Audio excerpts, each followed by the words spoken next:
Robert Edgars explains why the Lighthouse had to be shot in black and white. That is the headline on today's MBE Movie News.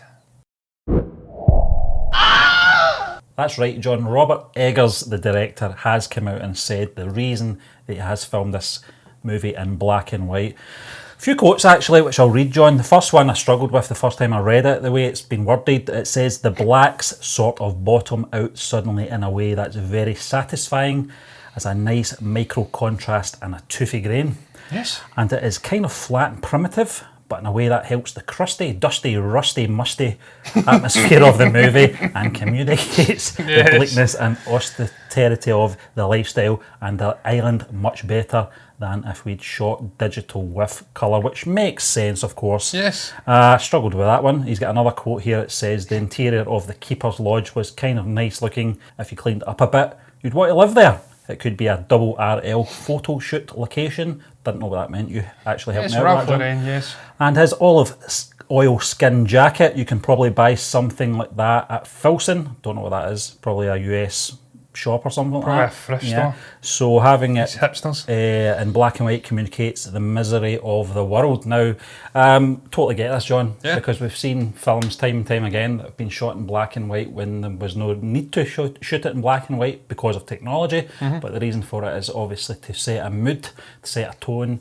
And I think that's what we got from the trailer anyway, John. Unfortunately, we don't get this film out till next year, early next year. It's already out in the US, as we know, so people are already talking about how great this film is.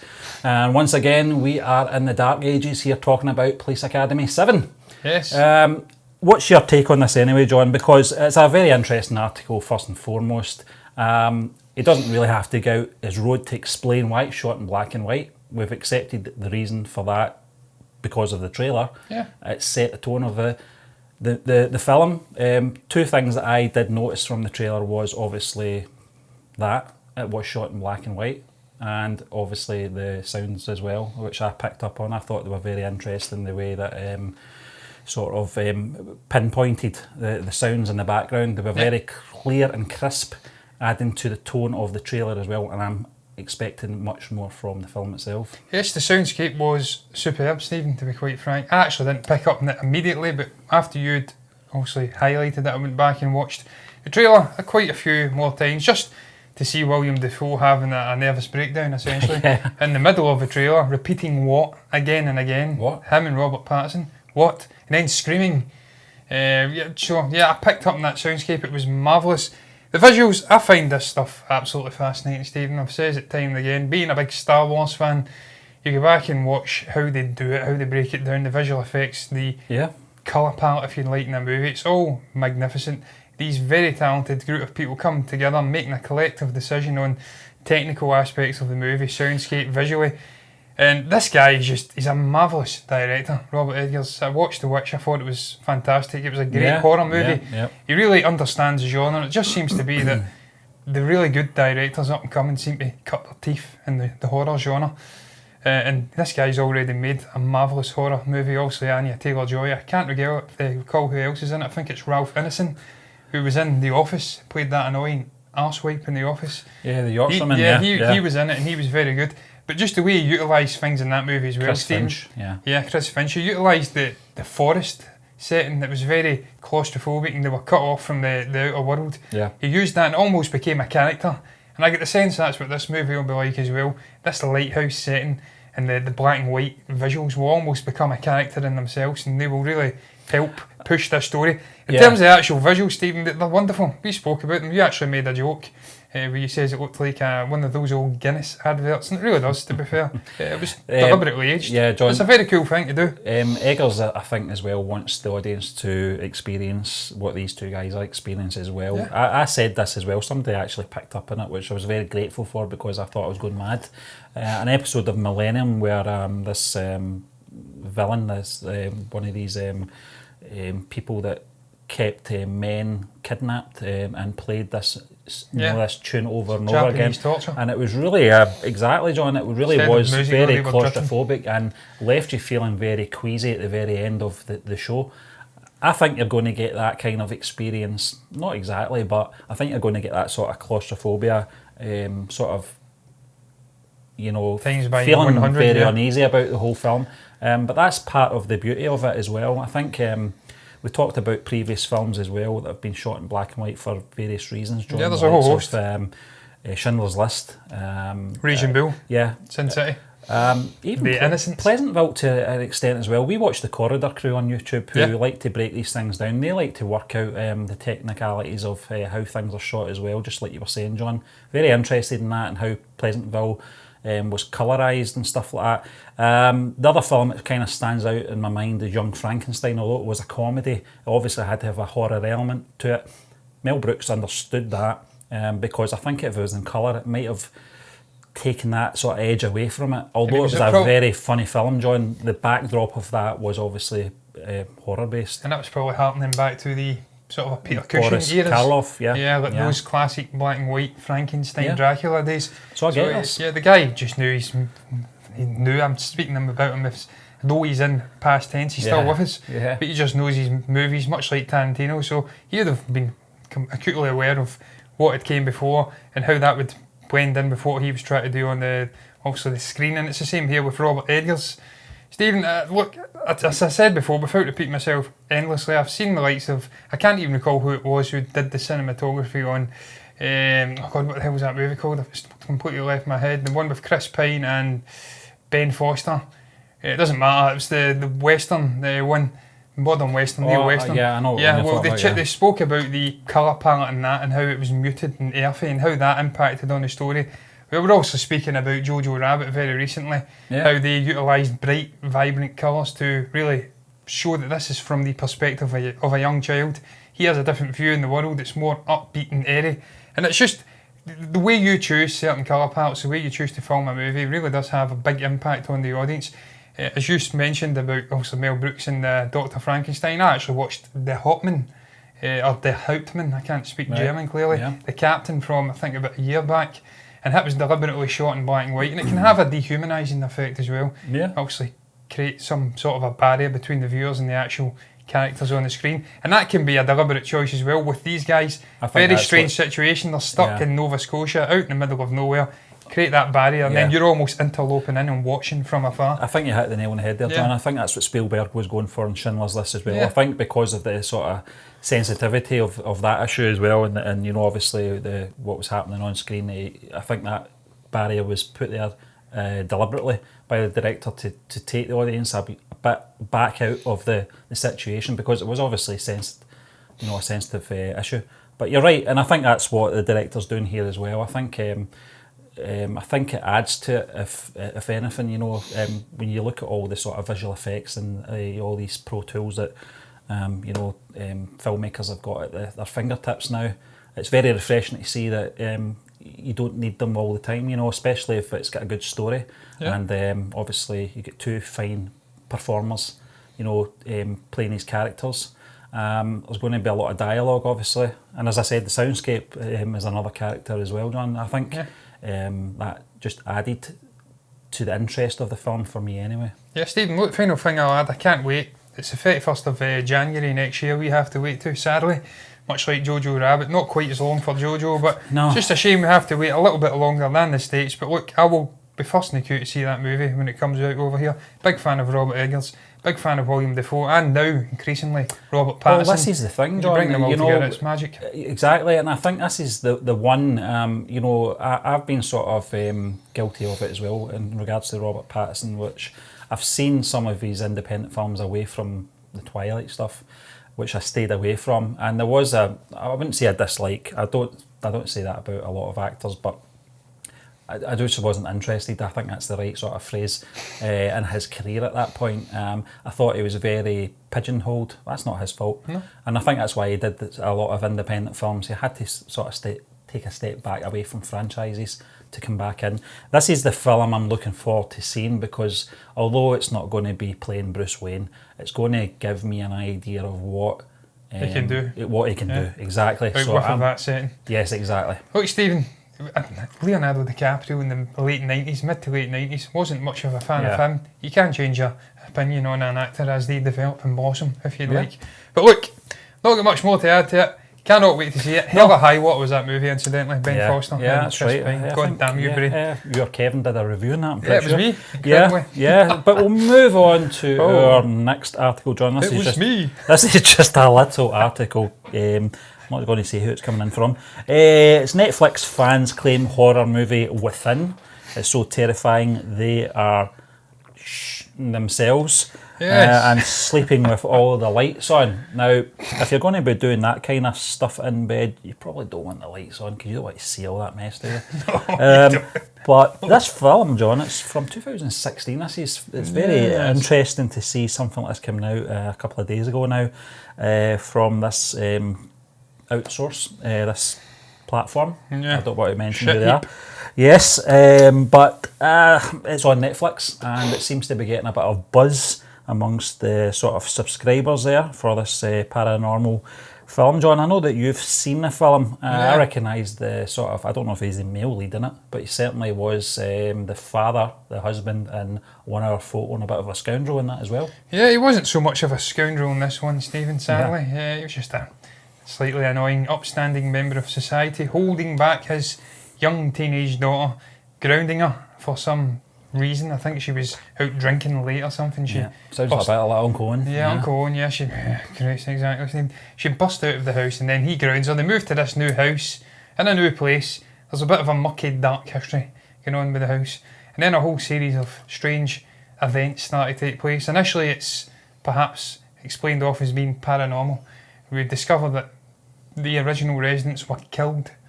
And then there's been several other people stayed there and some strange stuff has happened with them.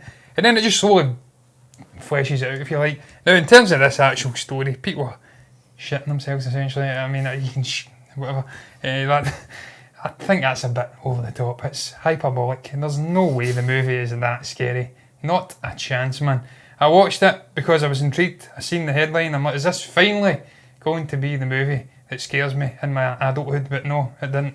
No. And the reason for that is the twist we get midway through, which reveals that it isn't actually paranormal at all. It's some strange guy hanging around in the walls of the house. No.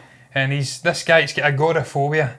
He's an agoraphobic. He's scared to leave the house. That's a massive letdown. Yeah, so I think he murders his own family and then he stays in the house again and again, and it just deflates the movie. That's almost as bad as Jeepers Creepers. I don't know if you've ever seen that film, John. Yeah, the first 5 minutes of that film was really creepy. Yeah. And I say this nearly every week. I'm not the biggest fan of horror films because I don't seem to get the same buzz as most people get out of them, or certain people get out of them. But I think I've outgrown them just as I've got older. But certainly something about that film, the first 5 minutes of Jeepers Creepers was like that. It's the unknown, and when you think it's just a regular person doing what he was doing, trying to run them off the road and stuff like that, turns out it's something with wings and stuff like that. And after that, I just felt it was laughable. There was a movie like that, Stephen, from the 70s, I think, where it was a trucker, and some issue happened with a guy who was driving. They had a bit of a rammy, if you'd like, and he just hunts him down continually for the whole movie. The guy has a mental breakdown in the car. There's no paranormal stuff going on with that movie. I can't recall what it's called, but it just goes on for the whole movie, and then finally he crashes. There is something to be said though, John. I know I'm going off on a bit of tangent, but it's only because I've not seen the movie, but I'm kind of getting the sort of gist of it from your description. But we were talking about horror films that we do enjoy, and most of them seem to be psychological thrillers. Absolutely, the likes of The Shining, which just sort of melts your mind, just with the sort of twistiness of it.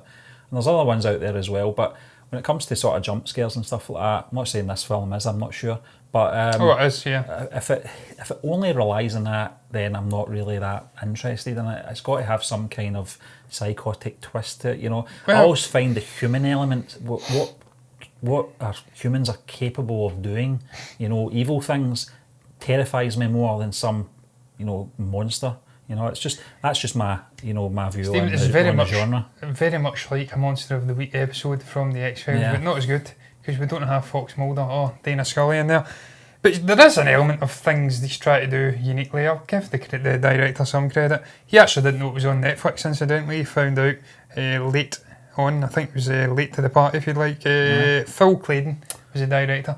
Incidentally, his name's there. He didn't know his film was on Netflix? Didn't know. He got an email saying that it was there, and he's like, oh, that's one I directed a few years ago. Wonderful, it's on Netflix now. I don't believe him, incidentally, I just don't. No. But he did try and do some unique little things. The twist, I didn't like the twist. Some people may prefer the twist. The fact that it isn't paranormal, it's more just, as you did say, but not A doing twist it in is a... good if it's good. You know, Yeah, yeah, but it does essentially what you'd maybe like in a horror movie, but exposing the depravity of humanity, what they are capable of, getting in behind this bloody house, the walls and whatnot, and he's just driven to...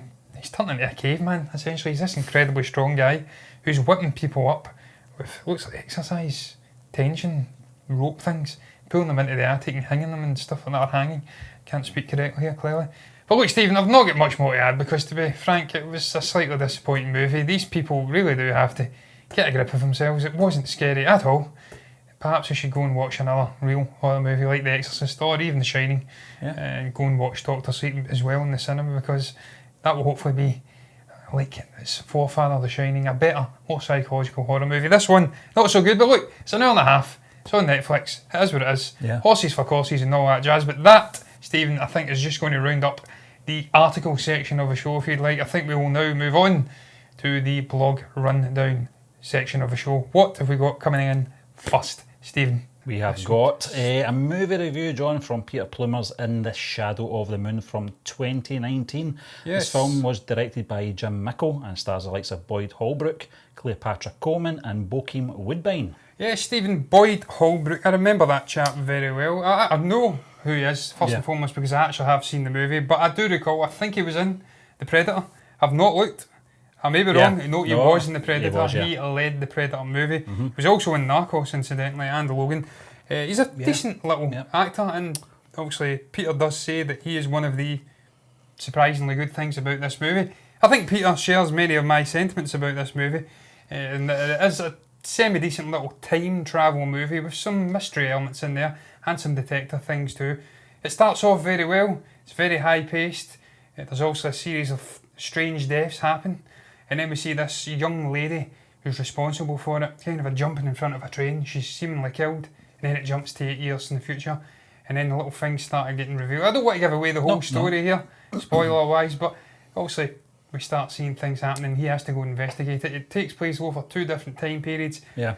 Look, for a Netflix original movie, I think it was pretty decent. That I've said time and again, the Netflix original movies do have a hit ratio of usually 60-40. 60% of it's usually a bit shit, 40% is decent to very, very good. This one, I'd say it's very decent. Well, John, I watched very the trailer decent. earlier on. And we reacted to the trailer as well, I think we did. I had to recap because it did sound familiar when I was reading Peter's review earlier.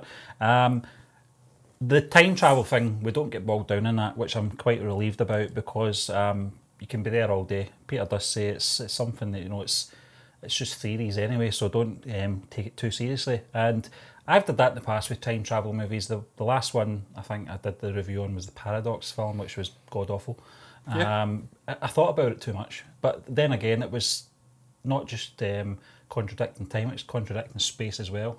Well, this time travel device was teleporting them as well, which didn't make any sense. But yeah, because if you're going back in time, it's stationary. Yeah, exactly, John. Like so you're taking exactly that space and time. But in this one, it's more obviously detective based, and what I liked, well, to an extent anyway, Peter does say, you know, obviously takes a turn halfway through the film, and it gets a bit more sci-fi, which you would expect. You know, there's obviously going to have to be explanations.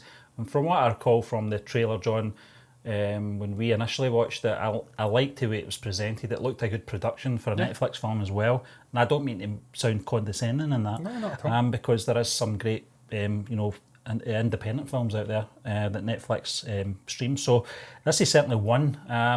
I checked our Netflix and I couldn't locate it. I don't know what region. No, it's definitely on there, Stephen. I watched couldn't it. find it unless not long after it came out. Yeah, unless it's off again. I don't know, because Netflix are quite famous for doing that, John. It could be. It's a film that intrigues me. Obviously, the sci-fi element to it to an extent, but because it's got that kind of serial killer. The marks on the neck was one of the sort of trademarks from the victims, the back of the wasn't head. it? Yeah, there was some strange thing going on with the brains, and then they were bleeding out very horrifically. There was at the beginning of the movie, you have various different people. I think there was a cook, a bus driver, the bus driver, someone on a piano. I remember the pianist most of all because he's in the middle of playing like a concerto or whatever the hell we call piano movements. And then he obviously slumps and there's blood coming out of the ears. And it's haunting. I think the music was pretty decent, if I recall correctly, in that sequence. Then it's quite fast paced. There's a lot of brisk action in there. Then it does get bogged down as the movie goes on. It turns, as Peter does say, into a slightly more boring family, political or politics thing with family. Inner politics of the family. More of a drama, I'm getting tongue twisted again and doing it. I do it all the time. It becomes a little bit more tedious. But look, all in all, it was a decent little movie. I've not actually got the overall ratings from Rotten Tomatoes in there, so I can't talk about how it's doing in terms of overall critiquing. Is it going over well with the audience, going over well with the critics? I'm actually hurriedly trying to get that right now. But look, I enjoyed it. I'm certainly no critic. I wish I was. But look, there you go. 61% from Rotten Tomatoes. I've rated it fresh. Yeah. Audience members, albeit only 72, not so praiseful, if you like. But look, you can't please everyone. Boyd Holbrook, I thought he was quite disappointing in The Predator. I says he lacked a certain kind of a leading man charisma. He just didn't dominate the screen like an Arnie would. And that was one thing that he lacked. In this movie, he was actually pretty decent. He helmed the movie well. He played that detective figure who semi-descended into madness in the movie, trying to find out what the hell was going on. As Peter does say, he ends up sleeping in his car, I think, at one point. And he's not in a good place. But look, it was a great performance. I certainly couldn't think of any other performance out with his that really grabbed my attention and says that's worthy of perhaps writing down in a review or speaking about at great length. And again, Peter shares my sentiments because he doesn't have many. I think he mentions one of the female actresses that I can't recall the name off the top of my head. John, I think it's not a very memorable movie all in all, Stephen, but it was decent. Well, I did go hunting for it on Netflix. I think I've probably just misspelt it or something like that. That's my usual because it only came out a month ago, so I'd be very surprised if Netflix had pulled it by then, especially one of their own films, you know. Blame my father, Stephen. He was the chap who was watching it. I came in and started giving it a bash as well. I'm like, I recall that movie. I mind seeing that trailer. So if he's up to any nefarious stuff, watching it illegally, then blame him. We have got a £13 odds Netflix subscription. I'm pretty sure, John. I hope it's on there. It's only been out I hope he's not digging me into a deep hole. I'll be certainly seeking this out anyway because it does intrigue me to the extent because of the sci-fi element and more so the detective side of things as well, John. Yes. You're right, the cast is pretty decent, you know, for a Netflix film. So we'll move on anyway to another Netflix production, John. Yes. Probably a little bit higher in obviously production value is El Camino, a Breaking Bad movie. Yes. Now, yourself reviewed this one, John, and this, as we know, was directed by the great Vince Gilligan. Yes. And he also wrote this, and it was based on, obviously, the Breaking Bad series with the characters, etc. Aaron Paul, Jonathan Banks, Matt Jones, etc., etc. John, it's filled with all the familiar faces from the television series. This came out back in the 11th of October here in the UK. I've still not seen it, but there is a reason for that. John knows the reason for it. Yeah. But what was your take on the film, John? Obviously, your review was very in-depth. I will say one thing just before I let you in. I did read the review. It gave me a good picture of exactly where the characters are now, or were in this film, where it takes off and where it left us. And I also watched... I know that you did a trailer reaction for us, John. I did watch the trailer time and time again. I think also Aaron Paul is a very likeable guy. I did see him the other day. Eating a sausage roll. It was the Battle of the Snacks. Oh yeah, the US versus the UK, and he quite liked a Greg sausage roll. He voted for the UK. But he's a very likeable guy as well. You know, he's very down to earth, John. I've always liked him since his first appearance. I saw him on one of the X-Files episodes. But what was your take on the film as a whole, John? I know you don't obviously want to regurgitate your review. No, I've really enjoyed it, Stephen. I thought it was magnificent. Jesse was always my favourite character in Breaking Bad. I do state in the review that there was a lot of people unhappy with the ending of Breaking Bad, the manner in which Felina, the series finale ended for the character of Jesse. He just burst out of this white supremacist facility, if you like, burst through the gates in, I think it was Todd's character, Jesse Plemons' character's name, in his El Camino dashing car, and then he's bursts off screaming into the horizon, and we never see him again. A lot of people were butthurt, they're like, that's no way for this character to go out, because to frame it from the final season, he wasn't in a good place, he was locked up, he was essentially being tortured and mentally manipulated. He was in a very bad place, and we never really get full closure for the character. So people weren't happy. I could see it from Vince Gilligan's perspective. This series was never, Breaking Bad was never about Jesse. It was firmly focused on Bryan Cranston's Walter White character. He was the primary protagonist. This descent from a very wholesome chap, a science teacher, into this kingpin drug dealing guy, dealing meth. He was the #1 drug dealer in the United States. That journey for him. And he got a fitting conclusion at the end, and it was all about him. Jesse was a side character, he was superfluous to that main story. Jesse did conjure the phrase, John, Breaking Bad. Yes, Breaking Bad, and obviously he brought bitch firmly into vogue. So it was never really about him. So this movie was Vince Gilligan righting that wrong, going back and giving one of the fan favourites of the season his own fitting conclusion, some closure, one that fans could go in, who had seen the season, know the character very well, and then they could go in and enjoy and finally see the guy getting a happy ending, because he does get a happy ending finally, but the journey to that happy ending is fraught with danger and a lot of emotional turmoil. Do you think there's a bit of self-indulgence there from Gilligan though, John? Because you do mention in the review, you know, it's probably something that, I'm paraphrasing here, it's probably something that niggled the director for many years, you know, for that conclusion. Stephen, he's a completionist. The guy is just a magnificent writer. You know him very well. You've watched X-Files numerous times. He was involved producing, I think, a good 100, 200 episodes. I don't remember the exact amount. But he's just a perfectionist. He's a magnificent filmmaker. Breaking Bad, for me, is the greatest TV show ever created. It's just incredible. He really showed you the blueprint of how to start a series, slowly build the tension, build the audience, and then finish it all in a fitting manner. Finish off all those arcs and all these great characters in a reasonable manner. We've seen Game of Thrones, and we're speaking about Benioff and Wise. They couldn't manage it. It was an absolute disaster. We've seen so many great TV shows just peter out to nothing. This thing ended magnificently. But the one thing niggling, I think, would have been the way that Jesse never get a wholesome ending to his arc. And this is his chance to get back and do it with this great TV, or this great movie. The fact that the movie was filmed and created basically in the shadows, no one knew it existed. They announced it, and then with a trailer, or a brief trailer, and then it was stated it's coming out in November. It was October. It was incredible how they managed to keep that under wraps and then deliver something of this calibre. But I'm not surprised. I do see it. Vince Gilligan, just an incredible filmmaker in general. He gets the characters, he gets this world. And I did see Aaron Paul, he's had a checkered career after Breaking Bad. He's made some terrible choices, but this was like him coming back and slipping into a nice pair. I think I said Red Wings or slippers. I can't recall exactly what I said. You said Red Wings. Red Wings fitting into a nice broken in pair. It's just magnificent. If you've owned a pair of those great shoes, you'll know what I'm talking about. He's just at home in this character. He gets it, and he's just magnificent. The journey goes on. He displays a whole lexicon of human emotions, if you like, wonderfully, and he's showing what he can do. And then you do get great, obviously, cameos from Matt L. Jones, Charles Baker. I think it's Skinny and some other. I can't recall the other guy's name. His friends. You get Larry Hankin in there, and then the late great Robert Foster recently passed away. Actually passed away a couple of days after the movie premiered on Netflix. He was magnificent in it as well. Was this enabler for Jesse to go off to this new life? And I'll ask you, I can't not mention Jesse Plemons as well. Just a wonderful actor. He appears in just a whole range of incredible movies. He pops up flashbacks as the Tormentor-in-Chief Todd. Just magnificent. You actually start liking the guy, even though he's a vile, obviously P-R-I-C-K of a guy.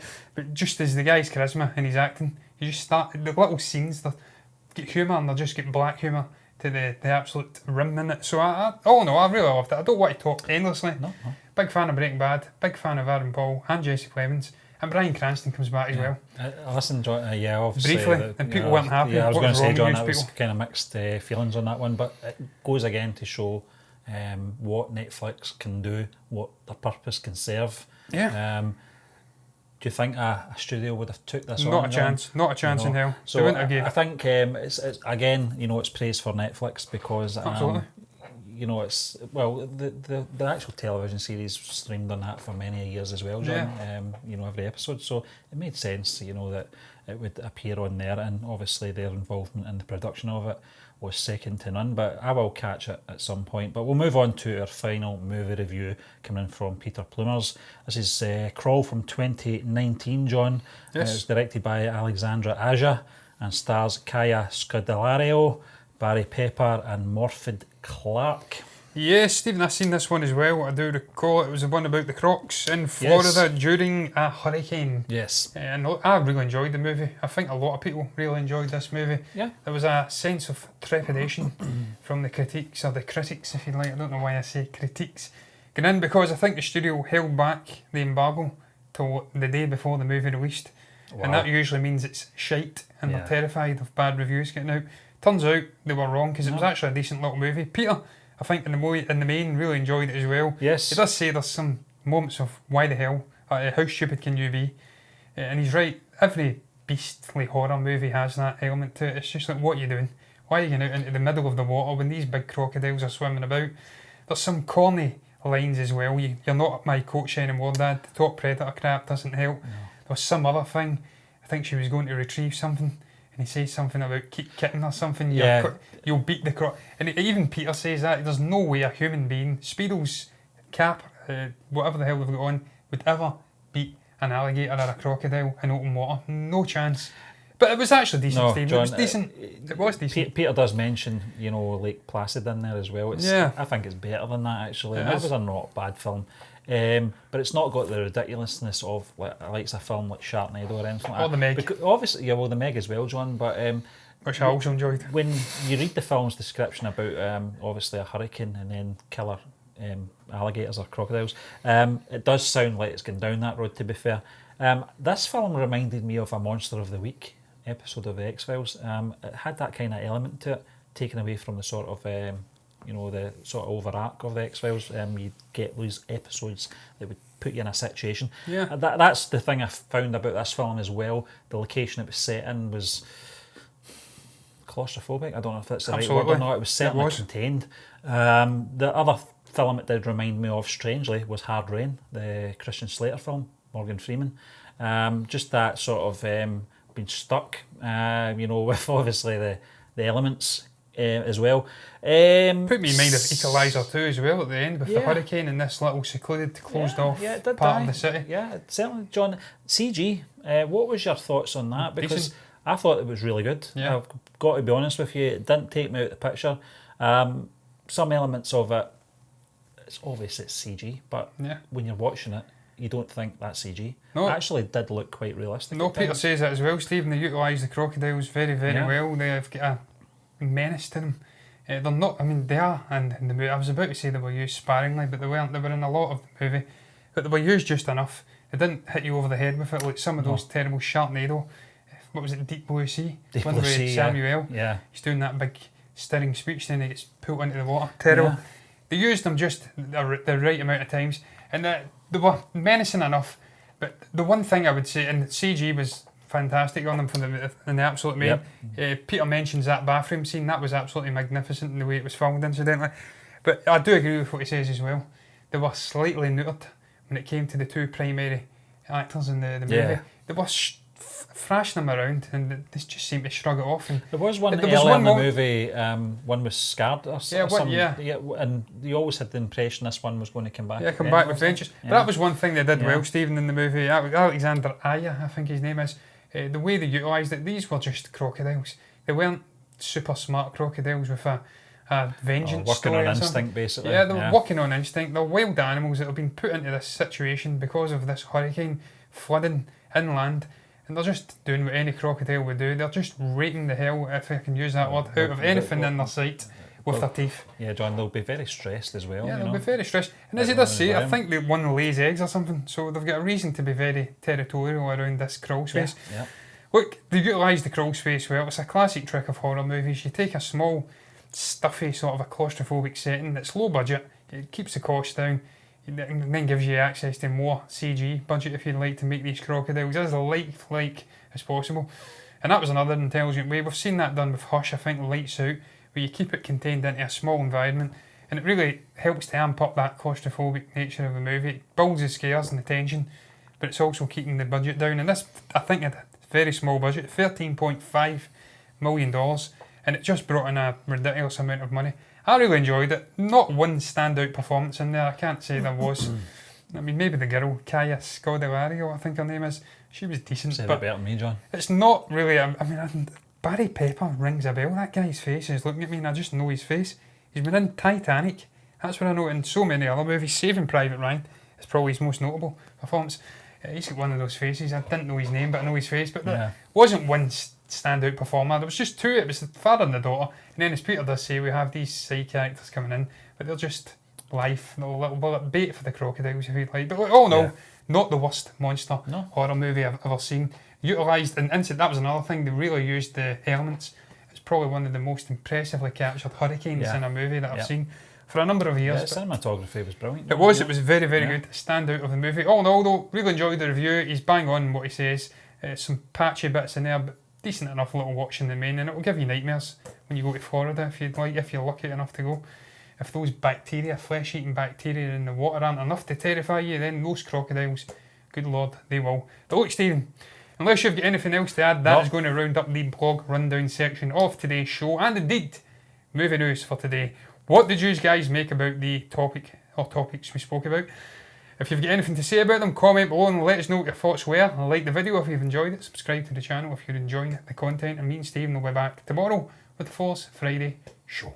Happy Halloween. Happy Halloween.